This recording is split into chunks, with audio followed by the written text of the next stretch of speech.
Hello, everybody, and welcome to another episode of the Couch GMs podcast. It is Saturday, October 28th, 2023. I'm your host, George Kerth, joined by the one and only Cody Roadcap. Cody, we're going into week 8. We're halfway through the fantasy regular season, and how's it going? It's going good. Pretty average football season. Not football season, fantasy football season. Have a couple leagues where I'm doing all right. Couple leagues I'm doing pretty bad. It's crazy how fast the season is going. I feel like we say this every year. Maybe it could slow down, except the Packers offense. It can't get any slower. So let's speed that up. Man, that's rough, but yeah, no, pretty average regular season. But I'll say you and I are starting to come together in the Couch Gems World Cup, which you do a bonus episode on every week. So if you're interested in that, our 4-year fantasy football experiment, go check it out. Cody posts it Tuesday or Wednesday, typically every week. And then we do our together episode here, our normal episode on Fridays. Obviously, we're here on Saturday to give you a little weekend content as you make your Saturday brunch and get prepared for college football on Saturdays. Just remember, you can always hit us up on our social medias with a DM with your fantasy questions, or you can comment on this video. We're at the Couch GMs on Facebook, Twitter, Instagram, and TikTok. And why don't we just jump right in, sit back, relax, and chat. Oh, that's my cue. Hit a button.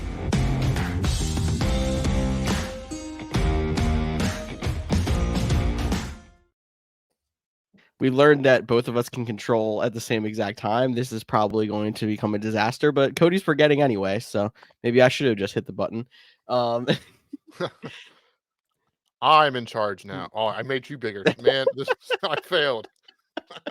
If you're not understanding what's going on, just check us out on the our YouTube channel, or you can actually watch us on video on Spotify. So Cody trying to make himself the only face on the screen just makes my face bigger. Tyler's not here because he is mourning the loss of Kevin Byard as he was traded to the Philadelphia Eagles from his Tennessee Titans. Obviously, we talk a lot of fantasy. We do still talk some actual NFL stuff. That's huge for the Eagles secondary. It's probably the weakest position they had on their entire team. So they're out here trying to shore up another run towards a Super Bowl. But I think the big thing we want to talk about is now that we see the Titans are sellers, is Derrick Henry the next guy to get traded? It sounds that way. There seems to be a lot of interest in him. There's many reports on which teams it could be. I've seen anything from the Ravens to the Rams, the Dallas Cowboys could be dark horse in there. So who knows? You have till 10/31 was when the trade deadline is. So next Tuesday. So the bonus episode probably will happen after the trade deadline, and we'll talk about all the trades on that episode as well. I'll have George join me for it. We'll have to wait and see. And I don't think Derrick Henry is the only Titan that could be on the move. I think DeAndre Hopkins, even though he did just sign this offseason, could be on the move. There's a lot of other names around the league. Seems to be some guys disgruntled. Dalvin Cook seems to not like being second fiddle to Breece Hall. He thought he was going to have more opportunities. That's a name to watch. And so running backs, it sounds like we're talking a lot of running backs. Again, there might be moved, but is there really a market for them? I feel like there might be more of a market for someone like a Zach Moss than there is a bigger name like a Derrick Henry or a Dalvin Cook, just with seeing how like contracts are going and everything else. And like Zach Moss has been effective. But I mean, that's a dark horse name that I don't think I've heard a lot of talk around, but I could see us being somebody the Colts could move to get some value. And they acquired him last year at the trade deadline when the neon. Wow. What's his name? Hines. I can't think of his first name. Nyheim Hines. There you go. They swapped essentially at the trade deadline last year. So, and with the trade deadline coming up, we're the Couch GMs, we're Madden players, we, fantasy players. So we're always trading big names.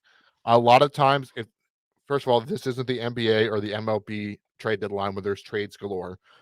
This is the NFL, where I would say if a good trade deadline is 6, and we're probably talking, 2 to 3, and that would include the Bayard trade from this past week too. So like, there's probably not going to be a lot of action.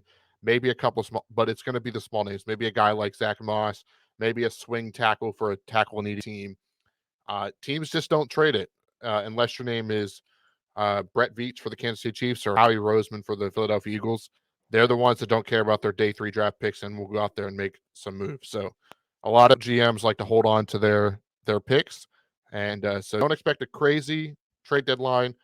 But if a big name did move, it does feel like it would be Derrick Henry. 100%. And just because I like to throw little jabs at Dallas Cowboys being an Eagles fan, even though popular belief is I'm a Chargers fan. Um, the the news conferences we've heard with Jerry Jones of like, I mean, I'm willing to make moves, but someone's got to come to me. Like, that's not how this works. You're just not going to get any trade offers for the most part unless you're going to go out there and be like, hey, I'm interested in this guy. Let me know a package. Like even that. But he's like, I'm not initiating first contact. But if someone wants to offer a deal to me to give me somebody, like, you're going to trade away people that way. You're not going to acquire pieces at the deadline that way. So it's really interesting how different GMs handle things differently. But he's along those lines of the people that don't like to go draft picks and would prefer to build off of what's in house / free agency, even waivers, as opposed to going out there and making a trade. Yeah, and I think that's good advice too, not just for actual GMs, but all you couch GMs out there. With the fantasy trade deadlines, you most likely have an extra week or two past the NFL trade deadline. But if you want to make a move, go out and set some trades, even if they're, and don't be afraid to use the little comment box if you don't have the person's number. Hey, I'm looking at this guy. Any interest in moving him? It doesn't have this deal. Like you can use that as a text communication thing. A lot of apps have started including chats features in them. So use that. And even I know in our league of record, uh, I just recently made a trade. That one came to me, but because I was with it was for Josh Jacobs. I traded Josh Jacobs in 2 different leagues on the same day. For anyone that I got the other one. So but, so I traded for Josh Jacobs to George in one league. The one guy in that league is also in our league of record, saw that I was trading Josh Jacobs, sent me an offer for Josh Jacobs. So that's a bonus if we're playing in cross-platform or multiple different types. You might be able to get some different players in that way. But just being active in post in the league discussion board. Hey, look, make some trades because this is the halfway point. But being 0-7 doesn't mean you're out of the fantasy football playoffs. 6-7 in a lot of leagues, especially with 6 play spots, can get you in there. I'm not saying it's a walk in the park. Like 0-7 is the place you want to be. It's absolutely not, but it is possible. I was, I believe, I was like 1-6 or 1-5. This mhm. is the extra game the year I won the champion. Like it doesn't happen often, but it does happen enough that don't give up and don't be the guy that's like, "Oh, a bunch of buys. Let's not play anybody. Let's not fix my roster. Let's just give somebody an easy win." Like keep it competitive all season long. Amen to that. And we gotta, I guess, speak a little bit about bye weeks, and I'm gonna tee this up really slowly so Cody doesn't forget to hit the button. Why don't we start talking about week 8 in the NFL?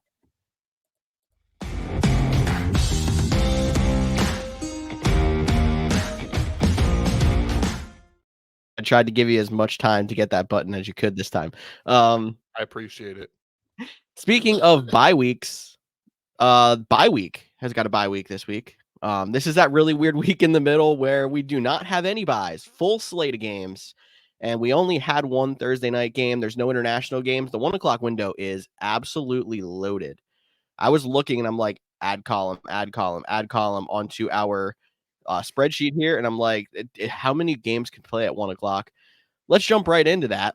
We're going to start off with the Carolina Panthers looking for a win, hosting the Houston Texans. Top 2 Um, picks in the draft face off. yes, they do. And they're not going to be the top 2 picks this year, but one of them still may be a top 2 pick. And it's not That they don't Houston. own. That's Let them true zone. too. They traded it away to Chicago. Yeah, but let's talk about this game. So the Panthers are 3.5-point underdogs, over under at 43.5. The Houston Texans are coming off of a bye. They're not going to have their veteran wide receiver, uh, Robert Woods, or AKA Bob Trees, but they are going to get Tank Dell back. I think that's good for your lineup. And I think CJ Stroud is a solid play this week.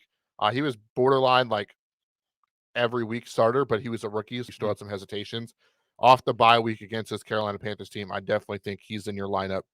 I think you could I think Tank Nico Collins, they're still flexible. One of them will probably have a decent game. But my big question for you is: Are you? It's a good matchup, so I feel like Dameon Pierce is in your lineup. But now with a full slate of games, is he a guy that you're trying to not to play? No, I'm rolling out Dameon Pierce this week. I mean, don't force him in your lineup. Like that's what we always say. Like I when I'm making like start sit kind of like TikToks, like I have been, I had Dameon Pierce as my start at running back this week. Still don't force him in your lineup. If you're someone that's sitting there with 3 top 15 running backs, could you ended up with? I'm completely blanking right now. Ken Walker and Saquon Barkley and some X third guy. Don't force Dameon Pierce into your lineup. But if you're somebody who even has a weak flex, he's a great flex option. I just see Houston being up in this game, and that should breed opportunity. Plus, there is running room against this Panthers defense. So, good even without the opportunity, but he might get even more carries than he's used to this week if Houston's up trying to run some clock. Typically, if Houston's been winning games, it's been pretty close grind games, and I don't expect it to be as close as it has been for them. Yeah, and if you're wondering like why if you're not familiar, why are you even talking about Dameon Pierce like that? He is running back 31 on the season. So he hasn't been the guy that we had hoped after his strong rookie campaign last year. But sticking with the running backs, the Carolina Panthers are um not trying. They are getting Miles Sanders back this week. That'll be Hmm. a big boost. What are your thoughts though? Because Chuba Hubbard looked pretty good in his absence. Do you think this becomes a little bit more split backfield? Do you think, you know, maybe not this week because all the players are available. Chuba Hubbard could still be a flex. Uh, but I wouldn't go out and cut Chuba Hubbard. I guess is what I'm trying to go with it. Yeah, because I still think there's a chance if Sanders comes back and he's not super effective, Hubbard's gonna eat into that carry share a little bit more. So that's one of the guys that's like it's almost like a Gus Edwards. Like I found myself holding on to Gus Edwards for mass weeks, even though he was scoring 5, 6, 4, 6. But now you see it pay off because then the guy that gets eventually the guy that gets the carry share can, get rolling. And I mean, I'm not saying if Gus Edwards is going to continue to roll, but I mean, like, it's a great play this week. Chuba Hubbard might end up being in that same situation. Plus, Miles Sanders is known to miss a few games a year. He did just miss one and come back, but like there's still a chance he misses more. I like the idea of stashing Chuba on your bench, especially at least this week with seeing that there's no bye weeks. You shouldn't have to worry about too many holes in your roster. A lot of the injuries are rollover injuries, so like you've already got your backup plan going. Um, yeah, And of course, play Adam Thielen because he's a top 10 wide receiver, which no one I saw. I cannot believe I'm saying this, but I missed Adam Thielen last week. And it's like coming in, he was a free agent or he was like a late round draft pick that ended up getting cut after week 1. Like he has been an absolute savior.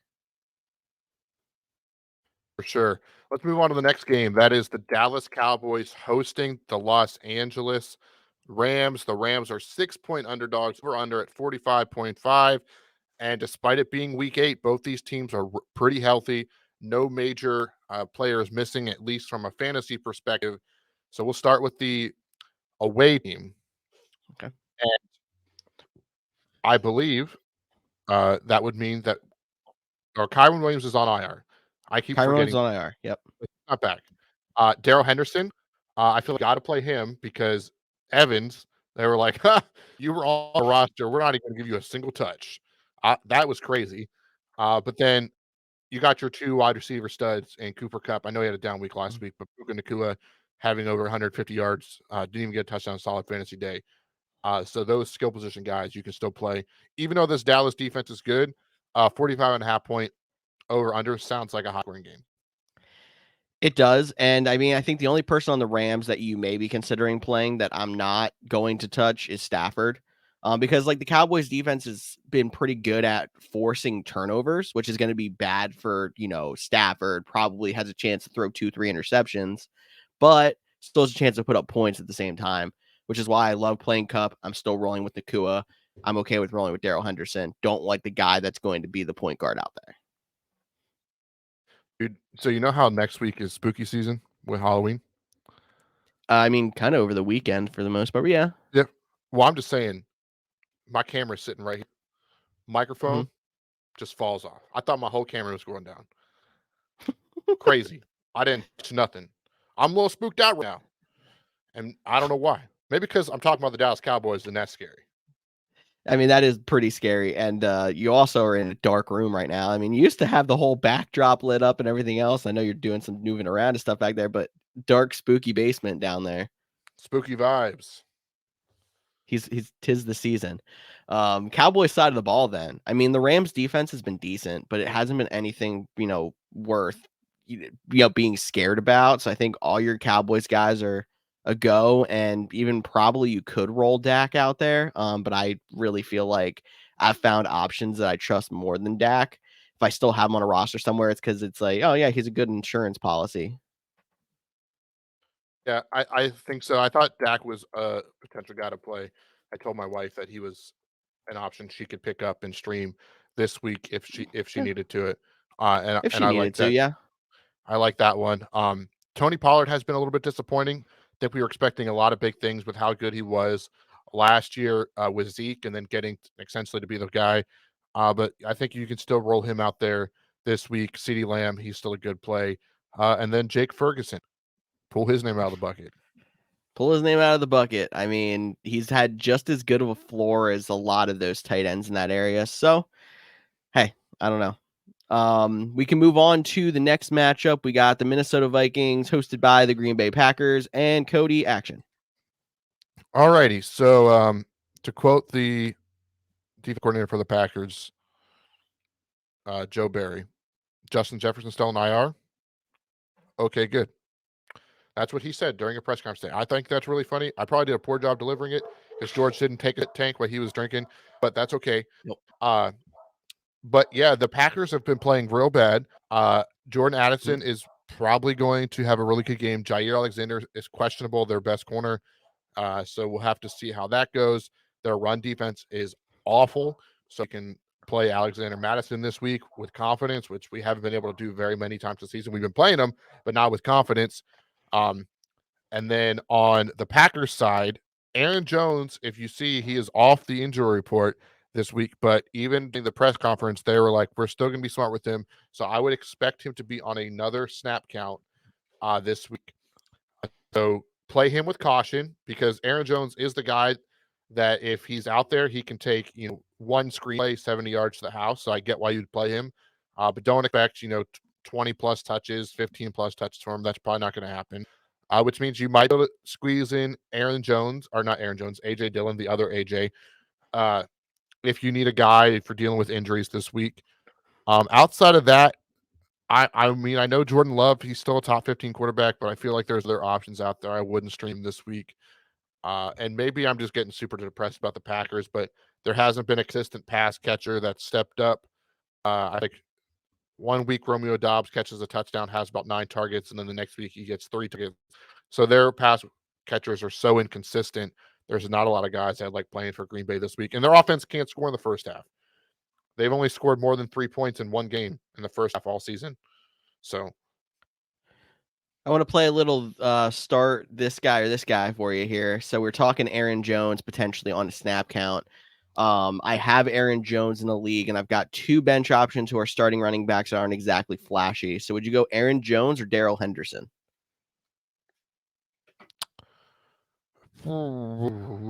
probably Henderson just based on opportunity, but that's crazy because like he's just, that was one game. Yep. And this is a good defense too. So it's very close. Let's put it this way. So if you looking at your team, or if if you're a lower scoring team, you might be because you've had Aaron Jones and he's been injured. Maybe throw him out there and try to go for a big week. If you're one of the guys that just need a solid performance, then go with Darrell Henderson. And then the other guy I have down there who fits that mold is Amari DeMarcado. Yeah, I ain't playing him. Let's Okay. make it crazy. You say that, but I mean, like now that he's gotten, legitimate touches, the matchup's hard against Baltimore. I guess that's the other big thing with him, but we'll get to that game in a bit. So Aaron Jones still fits up there in that RB2, low RB2/flex kind of ranking, because he has that big boom potential. But we will see how we go there. I think you did a good job of matching that up. The only thing I want to mention is I know that we were kind of big on KJ Osborne because he was the wide receiver 2 when Justin Jefferson went down. But it seems like Addison has really jumped over him into the wide receiver 1 role for now. And KJ Osborne has not broken 50 yards, not only in the 2 weeks without Justin Jefferson, but he actually hasn't broken 50 yet all year. So I put him as a sit this week. And actually, I would go as far as saying, you think you're safe to drop him? I I wouldn't touch agree. him even in a good matchup. I would agree. And the last thing about this game is TJ Hawkinson is off the injury report, so he is definitely in your lineup. Our next match is the New Orleans Saints at the Indianapolis Colts. The Colts are slight underdogs at 1 point with a 43.5 over under. Moss is questionable and Taysom Hill is questionable. Those are the two big names, one from each side. Moss, I feel like when Jonathan Taylor first came back, you said, I think there's a 2-week window where you can play both. Yep. Well, that 2-week window turned into a 3-week window. And then last week was like, probably there was the sign of the Moss experience is probably over. I don't think I'd play him this week. And the question is he a valuable enough handcuff to keep? With how well he played, I don't actually hate the hold him if you're the Taylor owner. I wouldn't trade for him if you were the Taylor owner and don't have him. But I would sit there and just kind of scope out the team that has him and see if he gets dropped in a week or two. And if you're good on bye weeks and injuries, go use that spot on your bench. I don't think there's any value for him to be moved anymore. If you can find value for him in the trade market, maybe you do try to move him to the Taylor owner, as prefacing it as here's your handcuff now. And you can get value. That's fantastic. I would definitely try to do that. But I think the experience of being able to start him minus a Taylor injury is over. You're right. Yeah, and if you are the Taylor owner, maybe look at the team that has him and try to make a trade for another piece and throw him in. Not go trade for Zach Moss, but maybe there's another guy you want and you try to do Mhm. a 2-for-1 and you give up one player and you get those two. Maybe something along those lines if you can make it work. Hitting is definitely Yeah, difficult. try to think of it in your head as you're trying to do a 1-for-1 swap, but don't tell the other owner that and just throw Zach Moss as a throw-in. Correct. Yep. Exactly. You are smelling what I am stepping in. So Well, the that when you say it that way, it doesn't sound too fantastic, but yeah, I got you. hey, next matchup probably won't be very much fantastic. That is the New England Patriots and the Miami Dolphins. One team might be, and that's why the Dolphins are 9.5-point favorites in the game with the 47 over under. On the Dolphins side, Raheem Mostert is questionable, but Tyreek Hill, Jalen Waddle, they are good to go. And this could be Jalen Ramsey's first game. So we'll see if he makes it back after starting the season on PUP. Or did he go right to IR? I can't remember exactly what designation, but this will be his first game either way, potentially. If not, they have one more week to activate him. So it'll be this week or next week. And then Hunter Henry is good to go off the injury report. With that said, is Hunter Henry worth playing in the bucket? And is there any Patriot worth playing in this matchup? I think Henry can go in the bucket. Make sure you make yourself some slips with a couple of guys. Pull your favorite one and go for it. I don't know. Like the nice thing about Hunter Henry is he has that touchdown potential. The amount of times we've seen him go for 2 scores in the game, you probably can't even count them on one hand. Maybe not even 2 at this point. But you can count just as many times where he gets 1 point or less. So he's just a very high variance kind of guy. He's maybe not a bad option if you're in a situation where you're projected to lose pretty big. You are a low scoring team. You don't have the tight end position locked up.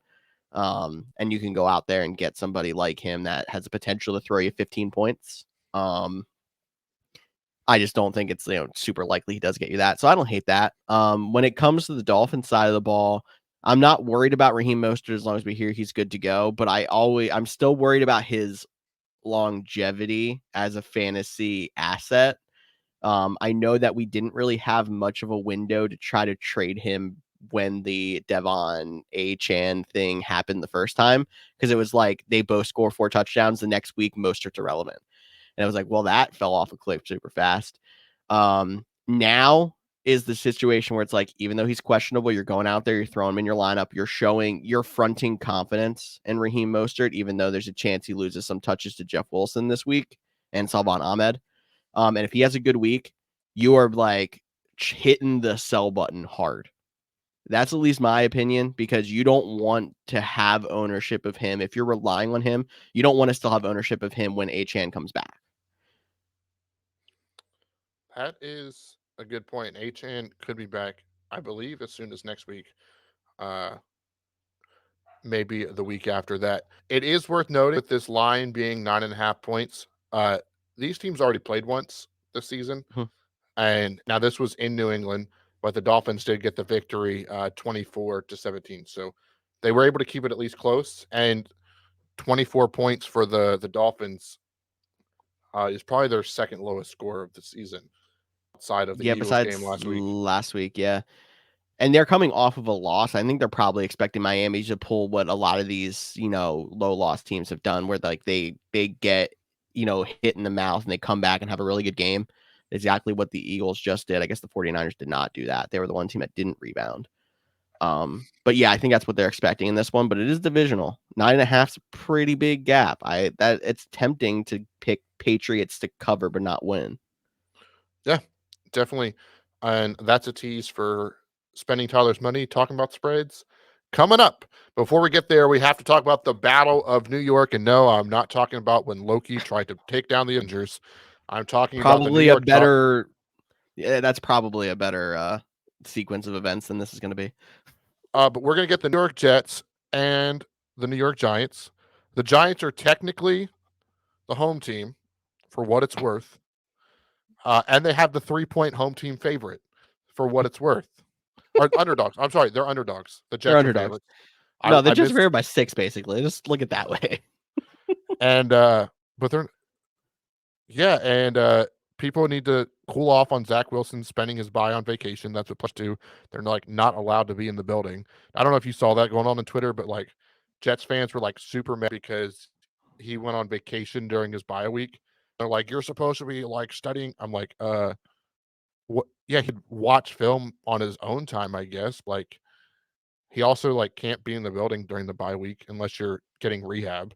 So Yeah, exactly. Like, good for even you, coaches normally aren't in the building during the bye week, from what I understand. Maybe or some do not some every work, day. but not Like, every day. Yeah, exactly. Like, the bye week is here not only to rest the players physically, but mentally too. Like, I mean, we podcast 1 to 2 times a week, and we can see how, like, when we get to December, January, it's a grind. We see how taking care of 6 fantasy teams every week for 17 weeks is a grind. Can you imagine having to relearn all these new plays every single week and put your body on the line for 18 straight weeks plus, depending on playoffs, and not having 1 week to be out of the building and get some kind of a cleanse? Like, good for Zach Wilson. yeah. And if he wins this week, which there's a deep chance they do with their defense, I know there is some still question marks in their secondary. But which Giant wide receiver are you worried about? None of them. And Daniel Jones is out again. So we'll see another week of Tyrod Taylor. So like that is like just meh. And I'm probably the biggest Tyrod Taylor fan there is. It's okay. It's not he's not the best quarterback. It's a very Saquon exclusive group that you're part of there. Saquon is off the injury report. Wandale Robinson is off the injury report. Darren Waller is questionable, but George telling me he's questionable every week. So don't worry about that one. But is 35.5 too many points? It's one of those games. I don't know. I mean, there was the game last week that was what, 45.5, and you're like, alternate line 35.5, and it hit. If you guys didn't know, Yeah. that So line that Cody went crazy on last week hit. the it was the Packers Broncos game. It was Yep. 45 over under. I said give me an over alternate line over under 36.5. They finished with a combined points of 36. So He 35 nailed and a it. half. I mean, I'm gonna ah, say no, it's not too many points, because I I'm taking man, the under. You know what? Yeah, thinking about it, sure, I'll take the under because number one, the best part of the Jets is their defense, and number two, the Giants don't have an offense. If you told me the Giants put up 6, I'd be like, yeah, I could see that. So the Jets have to score a lot of points to 17-14 get is up to still only 35. 31 Then. points. Yeah, no, okay, sure. I'll take the under too. We're not actually gonna do over unders this week and spending Tyler's money, but like I said, if you told me the Giants score 6 points in this game, I'd be like, yeah, I could see it. All right, so that was more time than we need to spend on that, and we still got 3 more one-up games. So let's go to the Jacksonville Jaguars and the Pittsburgh Steelers. Now, the Jacksonville Jaguars are coming off their bye, but Trevor Lawrence is listed as questionable. If you remember, he was questionable going into the Thursday, or not their bye. They're coming off playing Thursday night. Is Yeah, that come not off playing correct? third mini bye. Mini bye. He played Thursday night. He went, but is now listed as questionable. I would still expect him to play. He actually played really well on Thursday night and ran the ball better than I expected. So I don't think you have to worry about it. Zay Jones is out on that side. My question though is this defense is really good. Like somehow the Steelers just fall their way into 4-2, and like nobody thinks they're a good team, and they're just 2 games above 500 and playing really good defensively and not making too many mistakes on offense. Calvin Ridley, he has been the biggest hit or miss, hot streak, whatever way you want to describe it, of inconsistency in fantasy football this year, based on expectations at least. Are you playing Yeah. him in this matchup? My God, where I have him, I'm forced to, because like I think one of the leagues where I have him, I lost Justin Jefferson, and then another league where I have him, I don't know. It's not great. Can you hear that? Yes, actually, what the heck is that?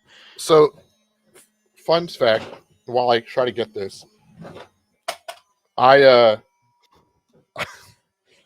knocked I have a desktop vacuum that I knocked off Oh, my a desk. desktop vacuum. Yeah, you see, and I knocked it off my desk, and it started to it turned on. So when you work as hard as me, you get one of these to like get up your crumbs. So because I'm glad you led that off with that's a desktop vacuum because honestly, some other people would have thought it was something completely different. Yeah, sorry about All that. right, Cody. Set my lineup. Sure. Actually, I actually have the other league where I have Calvin Ridley up, and I've got some decent wide receiver options. So, we've got Calvin Ridley or Jordan Addison, Addison, Jacoby Myers, bruh. So that's Jacoby the Monday. Myers. Now hit me because it's the Monday game. Jacoby Myers, I'm still standing by, has been one of the least recognized good wide receivers this year. Okay, first of all, you cut me off. I was gonna say, bruh. That one is tough because I don't know if Jimmy G is gonna play. Okay. Because even when he's been even better when Jimmy G was gonna play, and it's the Monday night game. So that one is tough. So let me ask you this. Yep. For that one, because I would probably say Jacoby Myers. Mm-hmm. But how mad would you be if come Sunday at 4:00, Calvin Ridley has, let's say I'll make it a modest day, 14 points. And then it's like Jimmy G back flared up. He's not going to go on Monday. Like, are you going to be okay with that? Like, I feel like Jacoby Myers is probably the better player, but because of not knowing and having to make the decision early, I would take the flyer on Calvin Ridley. Understanding that there is a good chance that Jacoby Myers has a better day. So if you're bold and willing to take that risk, go ahead. Okay. I like that one. It's also worth noting I'm playing Bree, which if you follow the Couch GM's World Cup, she's 7-0, and she's basically just as good in every other league. She is killing it this season. So I need all the help I can get. So I don't hate the idea of taking the flyer on a big hit. The other 2 guys I have on my roster I could play, I guess actually it's 3 I missed. And Michael Thomas. Yeah, I'd probably still play Ridley.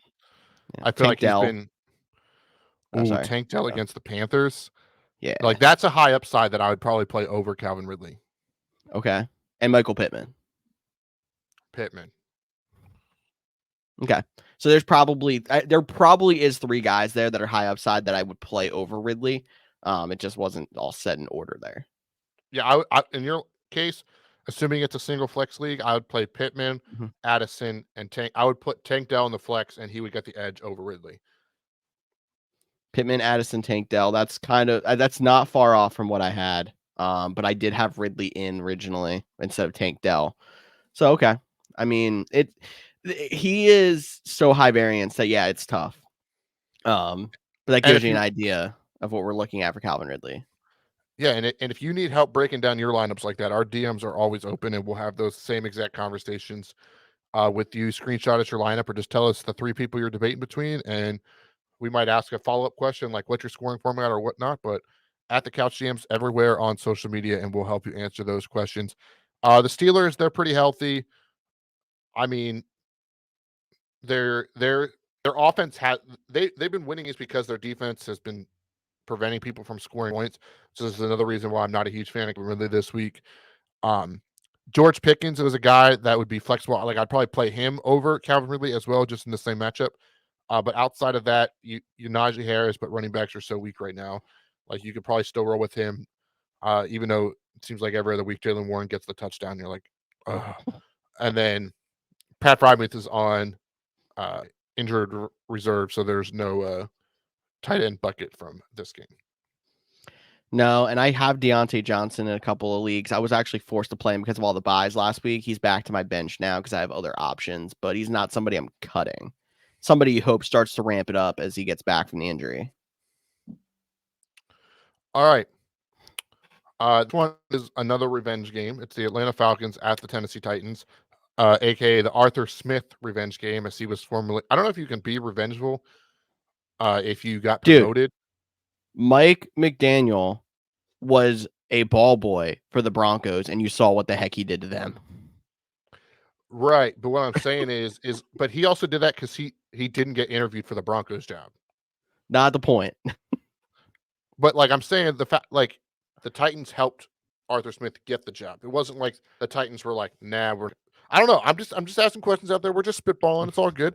Um, but yeah. So on the Titans side, the big news is Ryan Tannehill is out. Now there's been some reports that Will Levis is expected to start, but Mike Vrabel said you probably will see both quarterbacks on Hate Sunday, that. which is like okay. Derrick Henry, Traylon Burks, DeAndre Hopkins are all good to go. But just make sure you're watching your lineups and your newses on Sunday. I mentioned the trade deadline is Tuesday, and one of the hottest names right now is Derrick Henry. Would not be surprised if there is legit conversations if Derrick Henry all of a sudden becomes healthy scratch to prevent injury to let a trade go through. Not saying he gets traded before the game, but that would be a sign that's definitely most likely getting traded. Mhm. But something to keep an eye on. It's very unlikely that it happens, but at least put that in the back of your mind, and it won't be as blindsiding as Bijan Robinson last week, who is not on the injury report, but we can only 95% say he will play. I think he's going to be good to go. I think he had the flu at the wrong time, and the Falcons did drop the ball by not reporting that he was feeling sick day of. Like it should have been one of those pop up. He's listed as questionable morning of, but then he ends up being active. But then people have on the radar that like, oh yeah, no, he's not, right? Because you're supposed to report those things. So I would not be shocked if we see in the next week or two that fine pop up from the NFL that says like, inaccurate injury reporting for the Falcons and their front office gets fined. Whatever, we'll see. If Henry plays, I think you have to play him. But it's not unheard of for a running back to be a healthy scratch on game day because of trade rumors. Because we literally just saw it with Cam Akers week 2 of this year. So that's a good reason to point that out, Cody, because that's something I didn't even think of again until now. But as soon as you said that, the Cam Akers situation popped up in my head. So And possibility. Make sure you're staying active on Sunday morning. And it's nice that this is a 1:00 game because you have other options. And if he's still available, make sure you go add Tajay Spears. good point there. Last matchup, the 1 o'clock game, the Philadelphia Eagles and rematch with the Washington Commanders. Break it all down. Eagles Commanders. So the Eagles, obviously, we just said they traded for Kevin Byard, and they're also getting other pieces back on their defense. But this was a close game with Washington when they played in Philly. But I have a feeling that it's not going to be as close again in Washington. I don't know what it is. It seems like the trend in this matchup in the last 2-3 years, the away team tends to do better than they should. Like if you remember last year, the Washington beat Philly in Philly. But in Washington, Carson Wentz barely made it out of the game alive and got sacked about 750 times. Not saying that exactly is going to repeat itself this week, but it makes me comfortable to play everybody, all of your Eagles. And on Washington, I think you're still good to roll with Terry McLaurin, and I'm literally drawing the line right there. Neither the running backs, no Dotson, no Logan Thomas. I agree. And then on the Eagles side, everybody. Everybody. Well, Brown, unless you're talking Smith, like Kenny Gainwell, like you Swift. could probably not I play him. played Kenny Gainwell out of desperation in a dynasty league last week, and he actually scored a touchdown and won me a game. I'm not rolling with that kind of luck every week, but man, I got lucky. Yeah, it's because I cut him, and then I instantly picked him back up. I appreciate that. Wasn't in the same league, obviously, but I appreciate your sacrifice for my dynasty team. You're welcome. You're welcome. Ready to move on to 4 o'clock? Let's do it. All right. So there is only 4 games at 4 o'clock, which is crazy why we have so many, for sure. The first one is the Cleveland Browns and the Seattle Seahawks. First thing to note is Deshaun Watson is out. I don't believe I've seen officially, but I imagine PJ Walker gets the start again, not Dorian something something. It's T Thompson or an R. Robinson. That's what I thought it was, but then I was like Robinson Thompson. Man, I didn't want to. I should just roll with my gut. You had the right names in the wrong order. You were pretty close. Yeah, I was close, and I'll take that. So he'll be out, but Hunt should be good to go, and then Ford is questionable, but trending not likely to play. So you can play Hunt for sure this week. And even if it all of a sudden changes that Ford is good to go, definitely might have some hesitation there that he's not a pretty limited snap count guy because of what we're hearing or reading or seeing on the internet, however you get your information about that matchup.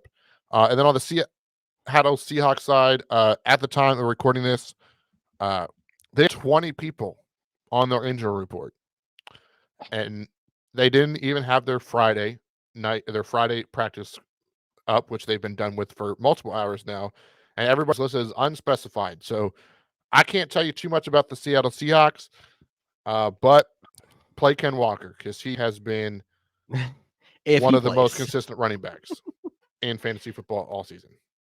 Man, if he plays. I mean, he did not practice Wednesday, Thursday. I think from what I understand, he was back on Friday and he's like trending to go. But keep an eye out. Lockett hasn't practiced all week.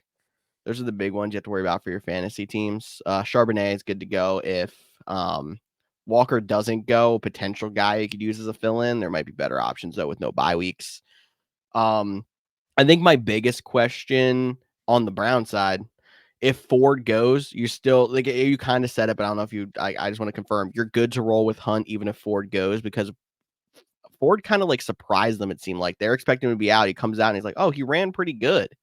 Like I still think he's gonna be limited. Yeah, like it's tough, right? Like I get why. Like I still think even if Ford plays and Hunt, sees more snaps this week, I do think if Ford's healthy, he's back to being the quote unquote starter, right? One Like we've been A though. yeah, and but like talked about this all season. Like we expected this, to eventually work its way to like a 60-40 split. And if him even being back, it might favor Kareem Hunt this week just because of injury and risk concerns and whatnot. So I would be okay playing Hunt even with him out there, and I probably wouldn't play Ford this week unless like Shefty drops that bomb at 2 in the morning on Sundays, which I don't understand why he does it so early in the morning, or why I'm up to read them. That's another conversation. You don't sleep, Cody. That's true. That Ford is a full go, then I'm putting him back in lineup. But outside of that, DK Metcalf didn't play last week.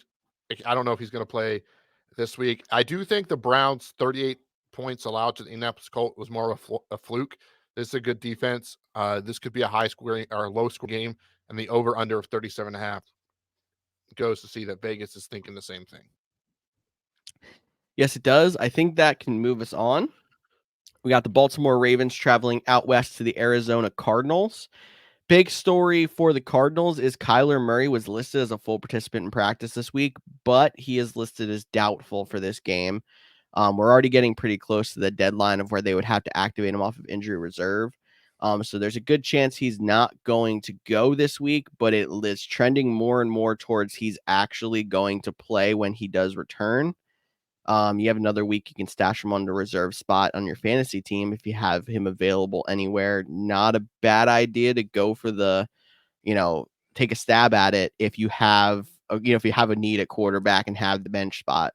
But then it's pretty much same old for the Cardinals. We actually have the Marquise Brown revenge game.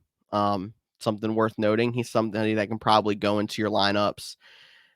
We talked about Amari DeMarcado already. Cody, not a big fan of playing him. I'm not a super big fan of playing him either, unless you're really desperate at running back. And there's no bye weeks, so you're probably got better options. I still have him stashed on a bench in a few leagues.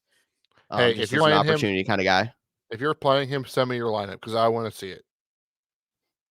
Yes, Like, exactly. please send me your lineup. I would love to see how bad it is for you, so I can empathize with you or be like, bro, don't get cute, play that guy. And then another guy on the other side, he had a breakout last week in a good matchup. Is Gus Edwards any higher on the list for you than DeMarcado?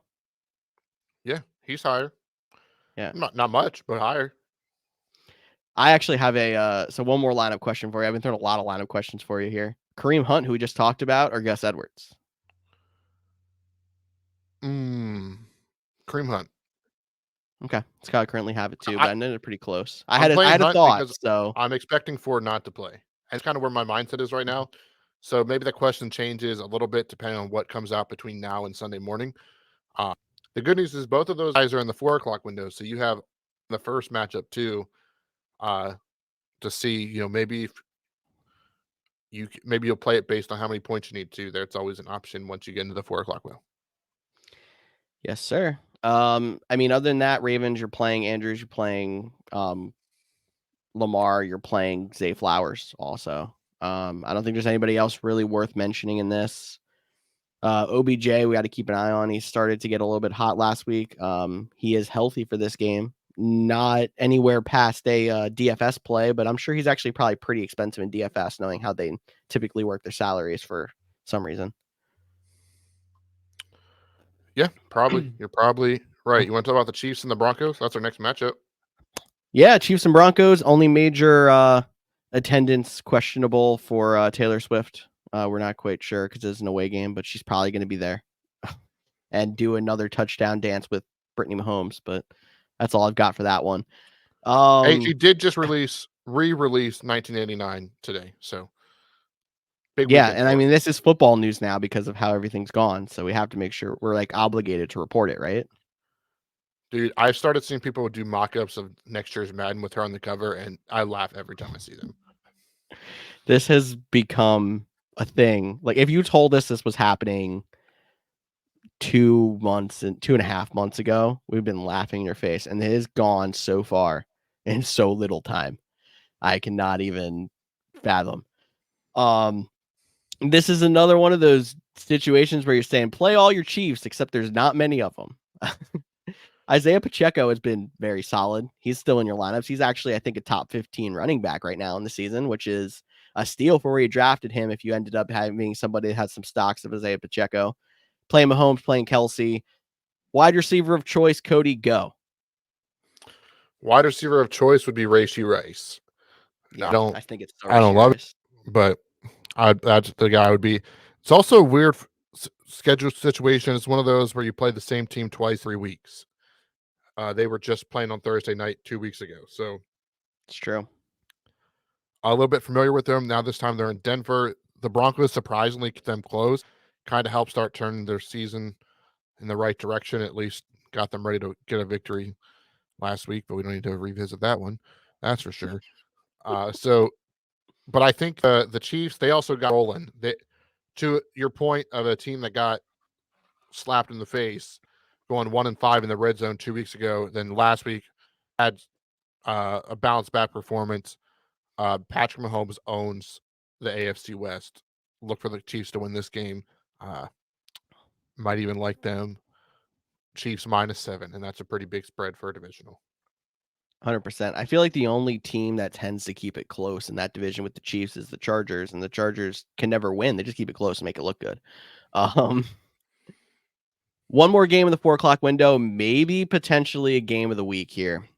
Cincinnati Bengals traveling out west to the San Francisco 49ers. And the Bengals are actually 5-point underdogs. I get the Bengals had a slow start, but they've been putting it together, and the 49ers are still banged up. Brock Purdy listed as questionable, but he was a full participant in practice on Friday with a concussion. As I normally say, that typically means that they're trending towards good to go, but something we have to keep an eye on. And then Deebo Samuel, we did hear he was going to miss 2 weeks with that hairline fracture in his shoulder. This is the second week he is out. Other than that, it seems like they're going to be good to go. McCaffrey would, last the whole game. They still have Ayuk, Kittle, but they are banged up for what it's worth going against a potential Super Bowl contender on the AFC side as the Bengals are getting it together. Yeah, and the Bengals are coming off their bye. Let's not forget that. The Vikings played, or not the Vikings, the 49ers played the Vikings in Minnesota on Monday night. Brock Purdy is questionable. Although he was a full participant on Friday, he still is not clear concussion protocol yet. So we could see Sam Darnold. So this +5 number, if you're listening to this and they haven't, come out and said Sam Darnold is the starter, like you might like that because the line might move all the way to 49 or Bengals -3, maybe even Bengals favorite if Brock Purdy is out. Like this line can move drastically. So take advantage of it now if you can. But in terms of a fantasy perspective, I know the 49ers defense is good. You're playing Joe Mixon. You're playing Jamar Chase. The question, though, is T. Higgins. T. Higgins has been one of the most frustrating players this season. Just because, injury comes back, gets a 0, then puts up 20. I feel like with the draft stock I put into him and the stock I have in the Bengals offense being able to conquer at least this 49ers defense to an extent, I'm playing him. But it is definitely a question of who else you have around him. So this is one of those I'm going to default to the Tyler answer of send us a screenshot of your team in the DMs. Let us see if we think that somebody else has a better floor. I would say probably better floor in this case than a T. Higgins. Because I think T. Higgins still has a very high ceiling, even though it's a tough matchup. For sure, for sure. So I'm going to ask you straight up though, another inconsistent guy we talked about, T. Higgins or Calvin Ridley. Which one? Now, if you have both and you can afford not playing either of them, I guarantee you got one, Puka Nacua, and two, plucked into someone else. But if you have the opportunity to play one of those, not play one of those guys, maybe you're looking at your second wide receiver spot. Which one would it be? I think I'm going T. Higgins. Okay. Off the bye, low confidence level, but off the bye. And like I actually mentioned, Joe Burrow should be the healthiest he's been all year because he had the week to sit. He was finally starting to get further away from that re-aggravation of the calf. So this is why I think the Bengals are the team that's most likely to start going on a run starting now through the rest of the end of the regular season. So this is where you kind of want to start putting your faith in the, assets on that team. T. Higgins being somebody who could see a boost in the second half. You're right. This is a big matchup. The Bengals need a victory after their very slow start. And the 49ers are trying to avoid a 3-game losing streak. So Two definitely things that we never thought we would say at the beginning of the season put together in one matchup. The Bengals like to start slow, maybe not that slow. But yeah, the 49ers after their first 5-6 weeks were going, yeah, this is the best team in the NFL. And then they went into Cleveland, they went into Minnesota, but at least they're back home and it should be a good one. We got 2 more matchups. Sunday Night Football is the Chicago Bears at the Los Angeles Chargers.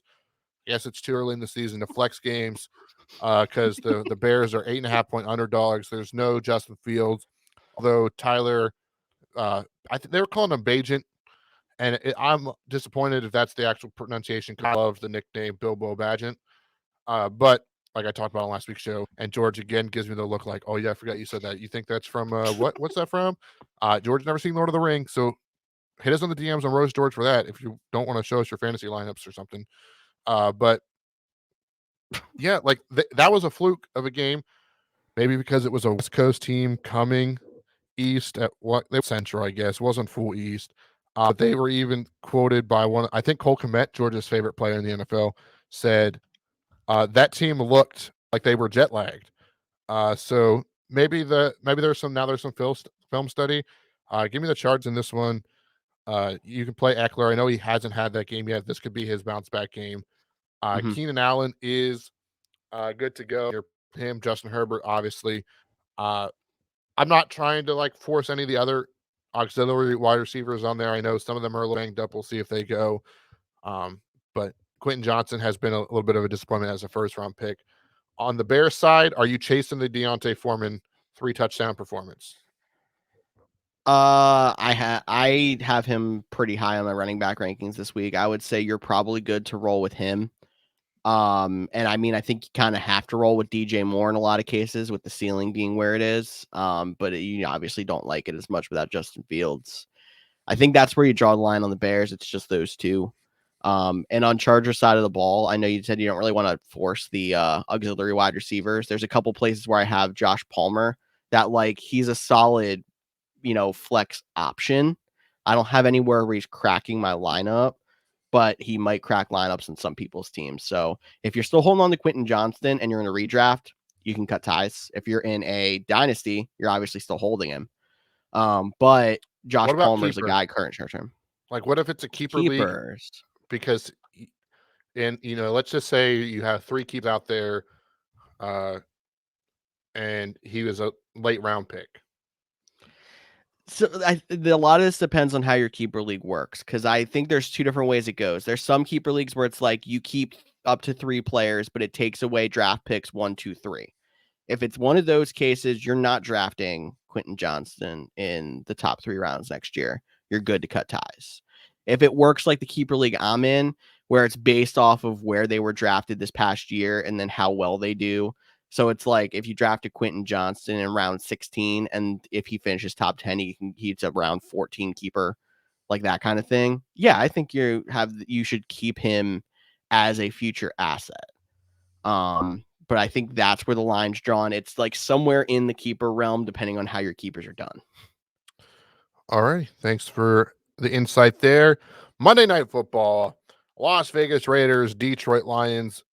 Jimmy G, full participant. We talked about that when we were debating Jacoby Myers. We're expecting that he might be back this week. Devontae Adams should be good to go this week. The Lions are probably going to miss David Montgomery for another week. Jamar Gibbs did look good in his return last week. So if Montgomery doesn't go, Gibbs is still in your lineup. And yeah, I don't know if I would say play Gibbs just because we said that the last time that Montgomery came back from an injury and then he went off for 3 touchdowns.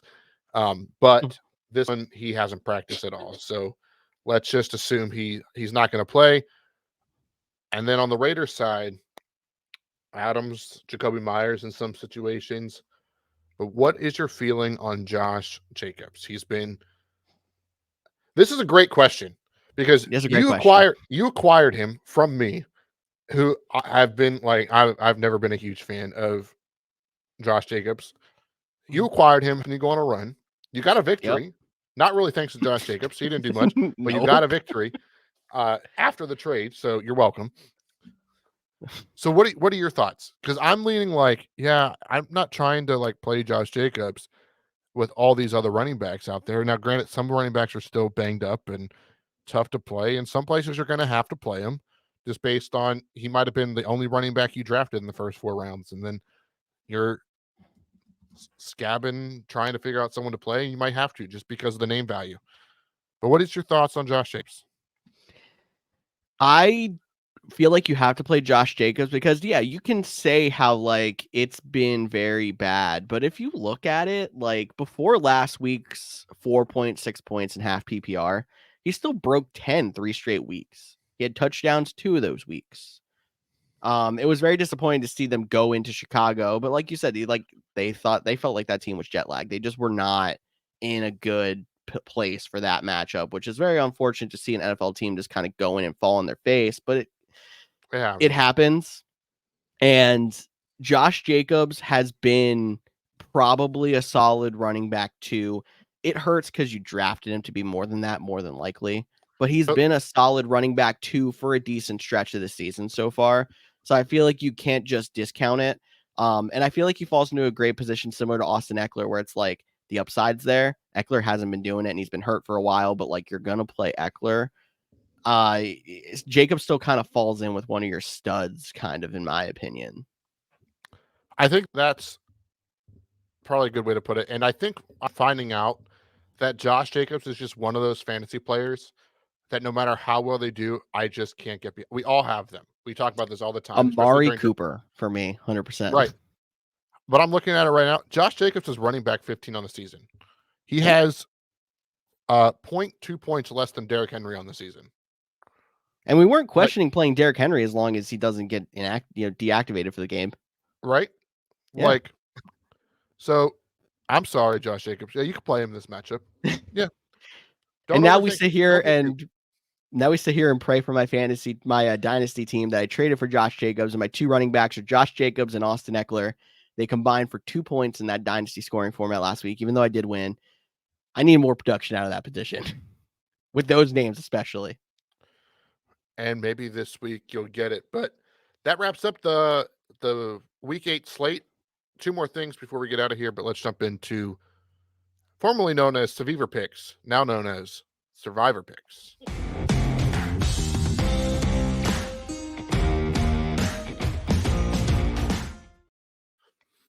All right. We're picking teams, one-offs that we think are going to go out and win this week.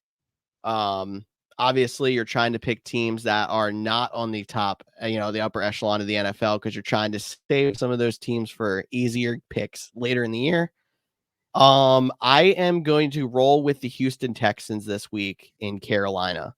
I mean, the Texans were a team we were trying to pick on earlier in the year, and we've seen they put together some solid performances. They're still not the best team in the league, but you're not going to find a much better matchup for Houston than Carolina. So this is the time to use them up.